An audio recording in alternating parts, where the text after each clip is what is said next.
Hello दोस्तों, astrology a way to reality channel में एक बार फिर से आप सभी का स्वागत है। एक बहुत ही दुखद खबर 8 दिसंबर को दोपहर के 12:10 के बाद बाहर आई, जिसमें भारत के जो पहले chief of defence staff CDS Shri Bipin Rawat ji, इनकी दुखद मृत्यु हुई एक दुर्घटना में।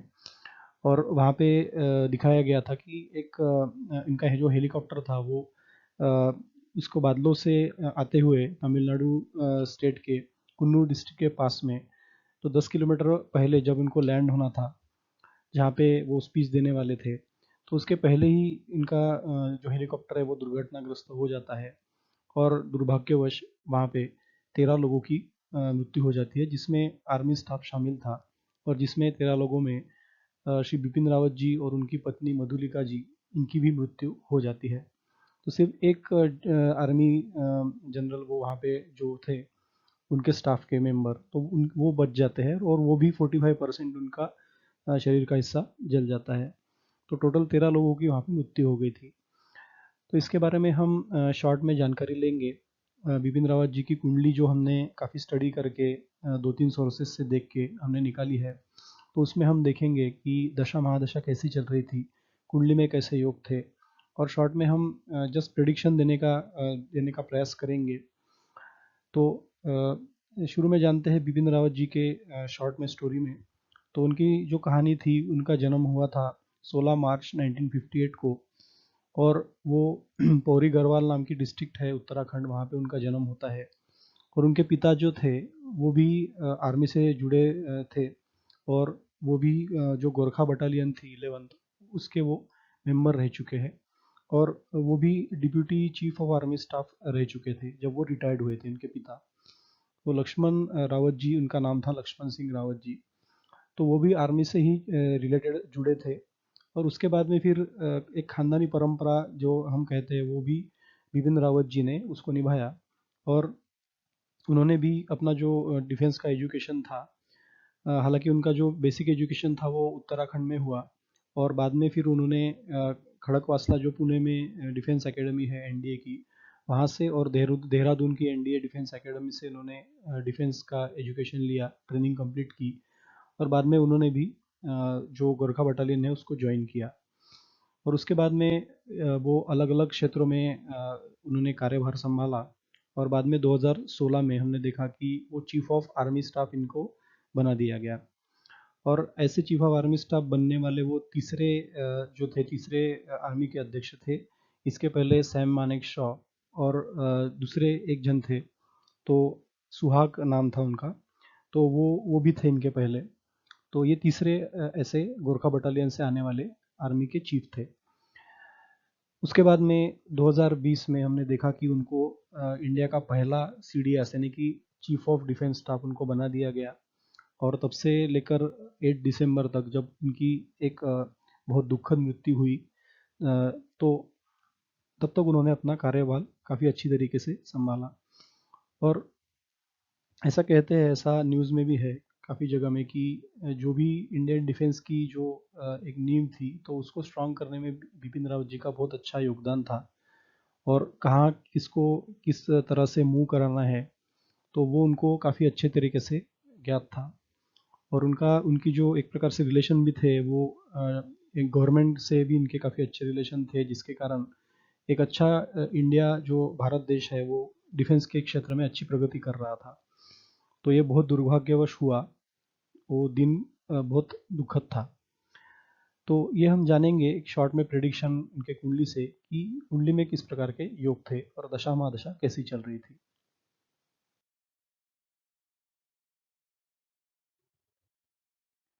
तो ये है सीडीएस बिपिन रावत जी की कुंडली। इसमें लगन चार्ट हम पहला देख सकते हैं। तो लगन चार्ट में 1 नंबर लिखा है, यानी कि इनका लगन मेष था। और ये जो कुंडली है ये हमने एस्ट्रोसेज या फिर 2-3 साइट से, 2-3 वीडियोस से कंफर्म करके लिए है। काफ़ी सारी वीडियोस यूट्यूब पे भी अवेलेबल है। तो एक कॉमन जो कंक्लूजन हमने निकाला, तो कुंडली का कुछ इस प्रकार से बना था। तो इसमें केतु लगन में ही दिख रहा है।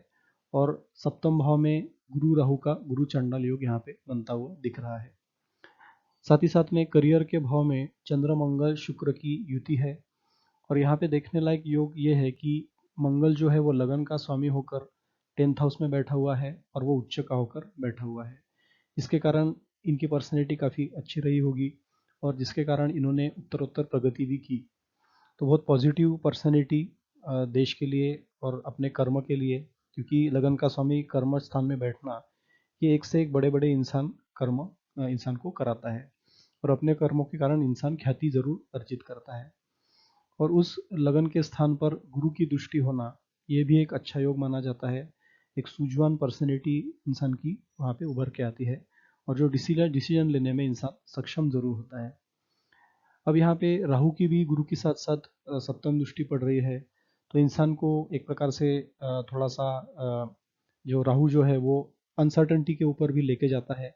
और क्योंकि यहाँ पे गुरु चंडाल का योग बना हुआ है, गुरु चंडाल योग काफ़ी तरीके से पॉजिटिव भी होता है, कुछ हिसाब से निगेटिव भी होता है। गुरु की निगेटिव एनर्जी को जो गुरु की पॉजिटिव एनर्जी को राहु जो है वो कंट्रोल करता है और राहु की निगेटिव एनर्जी को गुरु वो जो है वो संभाल लेता है और राहु को बुरा नहीं करने देता। इस प्रकार का गुरु चंडाल योग यहाँ पे होता है। तो कुछ हिसाब से गुरु चंडाल योग पॉजिटिव भी होता है और कुछ हिसाब से निगेटिव भी होता है। अब बात करेंगे जो इनका सप्तम हाउस है उसका स्वामी जो है शुक्र, वो भी लगन के स्वामी के साथ कर्म के स्थान में बैठा हुआ है। तो इसका मतलब ये है कि इनका जो करियर रहा होगा उसमें इनकी पत्नी का काफ़ी अच्छा योगदान रहा होगा। ऐसा कहते हैं कि हर एक सक्सेसफुल पर्सन के पीछे किसी स्त्री का हाथ होता है और आर्मी के इसमें तो ये कहा जाता है कि किसी सक्सेसफुल सोल्जर के पीछे किसी स्त्री का, यानी कि यहाँ पे उनके पत्नी का ये एक अच्छा हाथ रहा होगा। तो ये यहाँ पे दिखता है कि इनके करियर में इनके हमेशा इनका बल बढ़ाने के लिए, इनका जो सम्मान है या फिर इनका जो आत्मबल है उसे बढ़ाने के लिए पत्नी का कहीं ना कहीं यहाँ पे योगदान दिखता है। क्योंकि सप्तम हाउस और लगन का स्वामी, तो लगन का स्वामी मंगल और सप्तम हाउस का स्वामी शुक्र, वो दोनों एक साथ होकर 10th हाउस में बैठे हैं और वहाँ पे मंगल उच्च का है और शुक्र अपने मित्र के राशि में है। तो ये बहुत एक पॉजिटिव और अच्छा योग यहाँ पे दिख रहा है, जिसने इनके दाम्पत्य जीवन को एक प्रकार से बहुत अच्छा बनाया होगा। साथ ही साथ में अब हम देखेंगे कि इनकी जो इनकी जो मृत्यु हुई, तो मृत्यु स्थान को हम स्टडी करेंगे। मृत्यु स्थान में 8 नंबर लिखा है, यानी कि ये वृश्चिक राशि है जिसका स्वामी मंगल खुद ही उच्च का होकर करियर के भाव में है। तो मंगल उच्च का होने की वजह से इतनी जल्दी मृत्यु होने नहीं देता एक्चुअली वो, लेकिन क्योंकि मंगल से वो प्रभावित है 8th हाउस, तो वो ब्लड का कारक है। जब कभी भी मंगल की दशा अंतर्दशा आएगी, मंगल उच्च का होने की वजह से इनको मृत्यु से बचाएगा, ऐसा हम कह सकते हैं, या मृत्यु स्थान को स्ट्रांग तो जरूर बनाएगा। लेकिन क्योंकि मंगल एक नेगेटिव प्लैनेट है, क्रूर ग्रह है और बॉडी में से जो ब्लड बाहर आता है उसका भी कारक मंगल होता है, तो कहीं ना कहीं इंसान को चोट चपेट, छोटी मोटी दुर्घटनाएं, इस प्रकार के योग ये मंगल उसकी महादशा अंतर्दशा में जरूर देता है। अब बात करेंगे 8th हाउस की। तो 8th हाउस जो है ये यहाँ पे एक प्रकार से दो निगेटिव प्लैनेट से घिरा हुआ है। एक तो ये शनि जो 9th हाउस में है और दूसरा राहु जो कि 7th हाउस में है। और राहु का डिग्री वाइज बल हम देखेंगे तो वो 10-11 डिग्री का कुछ है और शनि भी वहाँ पे स्ट्रांग डिग्री का बल लेके बैठा हुआ है। गुरु की बात करेंगे तो यहाँ पे गुरु भी बलाबल लेके बैठा हुआ है, लेकिन उसका बल राहु के कंपैरिजन में कम है। तो यहाँ पे राहु और शनि बली होने की वजह से और 8th हाउस को के आजू बाजू में होने की वजह से कहीं ना कहीं वो 8th हाउस को वहाँ पे इम्पैक्ट जरूर कर रहे हैं। हम ऐसा नहीं कह सकते कि 8th हाउस को हल्का कर रहे हैं या 8th हाउस को वो कमजोर कर रहे हैं, लेकिन हाँ एक निगेटिव प्रभाव वहाँ पे राहु और शनि का जरूर है, क्योंकि दोनों भी इस 8th हाउस को घेर के बैठे हुए हैं। अब गुरु भी वहाँ पे है तो पॉजिटिव एनर्जी, हालांकि गुरु भी वहाँ पे पॉजिटिवली काम करेंगे, गुरु की पॉजिटिव एनर्जी वहाँ पे काम जरूर करेगी, लेकिन टाइम पीरियड अच्छा होगा जब गुरु का वहाँ पे दशा अंतरदशा में इन्वॉल्वमेंट होगा। अब बात करेंगे कि जो इनका 6th हाउस है जो कि रोग ऋण शत्रु और दुर्घटना का स्थान होता है, उसका स्वामी बुध 12th हाउस में बैठा हुआ है और वो बुध नीच का होकर बैठा हुआ है। हालांकि यहाँ पे बुधादित्य योग तो जरूर बना हुआ है, लेकिन वहाँ पे बुध है जो है वो नीच का है, तो ये अशुभ योग यहाँ पे जरूर बनता हुआ दिखता है।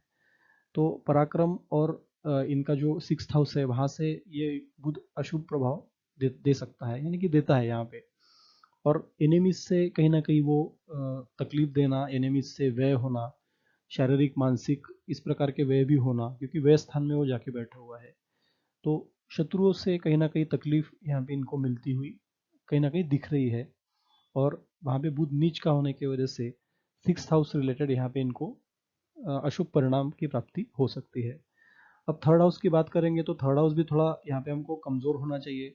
हालांकि शनि जो पराक्रम का कारक है या पराक्रम को बढ़ावा देने वाला है, उसकी उस पराक्रम भाव में दृष्टि होने की वजह से इस शनि ने उसको बल जरूर दिया, पराक्रम इनका जरूर बढ़ाया होगा शनि ने, लेकिन क्योंकि बुध खुद ही यहाँ पे कमज़ोर है, नीच का है, तो पराक्रम और शत्रु स्थान के रिलेटेड इनको निगेटिव इम्पैक्ट यहाँ पे जरूर मिले होंगे इनके लाइफ में।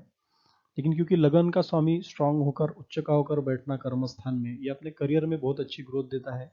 और इसी का कारण है कि इनके 43 ईयर्स का जो इनका करियर था टोटल, उसमें इनको अलग अलग खिताबों से नवाजा गया, और वो आर्मी चीफ बनने के बाद वो first chief of defence army staff के वो चीफ बने, यानी कि CDS बने। तो ये लगन का स्ट्रांग होना और लगन पर गुरु की दृष्टि होना, ये बहुत अच्छा योग यहाँ पे दर्शाता है। राहु और केतु ये संघर्ष देता है, तो इनको संघर्ष काफी करना पड़ा होगा क्योंकि केतु लगन में है, और लगन का केतु केतु यानी मंगल से इनका संबंध यहाँ पे कहीं ना कहीं बनता हुआ दिख रहा है, क्योंकि ये मंगल की राशि है मेष। तो ऐसा इंसान काफी एनर्जी से बड़ा भरा हुआ जरूर होता है, लेकिन केतु वहां पे होने की वजह से वो कहीं ना कहीं एक निगेटिव अशुभ दोष वहां पे जरूर बनाता है।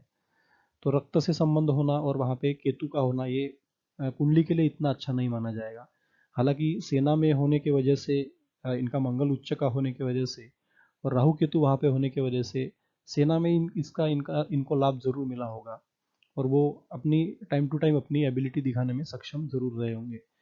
लेकिन वो दाम्पत्य जीवन में कहीं ना कहीं थोड़े बहुत अशुभ परिणाम जरूर इनको मिले होंगे, पर्सनैलिटी और दाम्पत्य जीवन से रिलेटेड। अब बात करेंगे इनके नवमांश चार्ट की, तो ये नवमांश चार्ट है यहाँ पे राइट साइड में। यहाँ पे राहु का यहाँ पे काफ़ी बली होना, ये इनको पराक्रम के बढ़ोतरी करते हुए दिख रहा है, जो कि लगन स्थान में इतना पराक्रमी नहीं है बुध इनका। लेकिन राहु यहाँ पे पराक्रम भाव में होने की वजह से इनका पराक्रम जरूर बलिष्ठ रहा होगा अपने करियर में। बुध यहाँ पे जो है वो अपने शत्रु के राशि में लगन में बैठा हुआ है, और 6th हाउस में जो कि एनेमी हाउस होता है वहाँ पे शनि नीच का बैठा है। तो यहाँ पे भी शत्रु स्थान से रिलेटेड यहाँ पे नीच का योग बनता हुआ दिख रहा है, और लगन स्थान और लगन चार्ट और नवमांश चार्ट दोनों में यहाँ पे अशुभ योग यहाँ पे हमको दिख रहे हैं, जिसके कारण शत्रुओं के कारण इनको क्षति पहुंचाई जा सकती है। हालांकि ये प्रिडिक्शन है, जब तक इसकी जांच नहीं होगी तब तक सच बाहर नहीं आएगा। ये सिंपल एक प्रिडिक्शन है।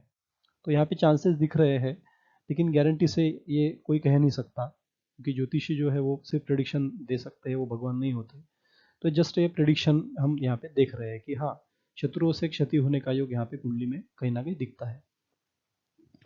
और अष्टम स्थान की हम बात करेंगे तो यहाँ पे भी अष्टम स्थानाधिपति बुध जो है वो लगन में बैठा हुआ है, तो यहाँ पे भी लगन से अष्टम स्थान का संबंध बनता हुआ दिख रहा है, जो कि इतना अच्छा नहीं माना जाता, जो इंसान को टेंशन देता है, इंसान को छोटे मोटे एक्सीडेंट भी दे सकता है।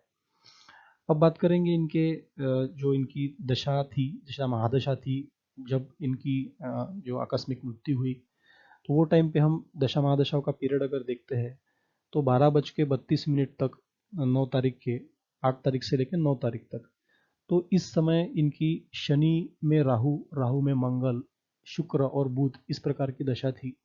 हालांकि इसके पहले इनकी शनि राहु मंगल शुक्र और शनि की प्राण दशा इनकी चल रही थी। तो शनि की महादशा इनकी चल रही थी, जिसमें राहु का अंतर था, इसमें मंगल का प्रत्यंतर था, और बाद में शुक्र बुध और शनि इस प्रकार के ग्रहों से इनको ये इम्पैक्टेड वहाँ पे वो टाइम पे थे, जब इनका जो हेलीकॉप्टर था वो दुर्घटनाग्रस्त हुआ था। तो शनि हम देख चुके हैं, शनि और राहु ने जो है वो 8th हाउस को वहाँ पे लगन चार्ट में पीड़ित किया हुआ है। तो शनि राहु दोनों भी वहाँ पे आ गए, शनि की महादशा और राहु की अंतरदशा। साथ ही साथ में मंगल का वहाँ पे प्रत्यंतर आ गया। तो मंगल ये बॉडी से ब्लड निकालने का कारक है, और वो अष्टम भाव का स्वामी भी है, तो अष्टम स्थान से भी इस प्रकार के इस दशा का संबंध बना। शुक्र जो है वो कुंडली के लिए इतना अच्छा नहीं है, हालांकि दाम्पत्य जीवन के लिए वो अच्छा है, लेकिन शुक्र यहाँ पे इस लगन के लिए, क्योंकि मंगल का वो एक प्रकार से सम या शत्रु हम कह सकते हैं, तो वो होने की वजह से शुक्र इस कुंडली के लिए अच्छा नहीं माना जाता है। तो शुक्र भी वहाँ पे था, हालांकि प्रत्यंतर में, और प्राण दशा में शनि और बुध की उपस्थिति, ये कुंडली के लिए इतनी अच्छी नहीं है। तो बुध वहाँ पे इन्वॉल्वमेंट बुध का हमको दिख रहा है, जो 8 से 9 तारीख के बीच में पीरियड था। और बुध जो है वो शत्रु स्थान के का स्वामी होकर 12th हाउस में जाके बैठा हुआ है। तो यहाँ से हम एक शॉर्ट प्रेडिक्शन हम कह सकते हैं कि हाँ, यहाँ पे हो सकता है, हालांकि जब तक जांच नहीं होगी ये सामने नहीं आएगा, हो सकता है कि किसी गुप्त शत्रु के वजह से इनको तकलीफ मिली हो, या शत्रुओं का इन्वॉल्वमेंट की जो एक प्रकार से प्रोबेबिलिटी है उसको हम नकार नहीं सकते, ऐसा हम बोल सकते हैं। तो इस प्रकार से बुध के वजह से ये योग हमको यहाँ पे बनता हुआ दिख रहा है। तो इस प्रकार से हम प्रेडिक्शन यहाँ पे कर सकते हैं। तो ये एक हमारा प्रयास था कि श्री बिपिन रावत जी के कुंडली में किस प्रकार के योग थे। हालांकि जब तक कुछ भी प्रूफ सामने आता नहीं तब कुछ बात को प्रमाणित करना ये ठीक नहीं होता, लेकिन एस्ट्रोलॉजी से हम कुछ प्रिडिक्शन दे सकते हैं। तो इस प्रकार से हम प्रिडिक्शन यहाँ पे देंगे। तो हालांकि वीडियो कैसा लगा ये हमें ज़रूर बताइए, और और कोई वीडियो आपको चाहिए तो उसको भी रिलेटेड आप हमें बता सकते हैं। हमारे नेक्स्ट टाइम हमारे वीडियोस में हम ग्रहों की दशा अंतर्दशाओं के बारे में अध्ययन करेंगे और हमारी सिखाने की श्रृंखलाओं को आगे बढ़ाते रहेंगे। तब तक के लिए हमें इजाज़त दीजिए। धन्यवाद, नमस्कार, जय हिंद, जय भारत।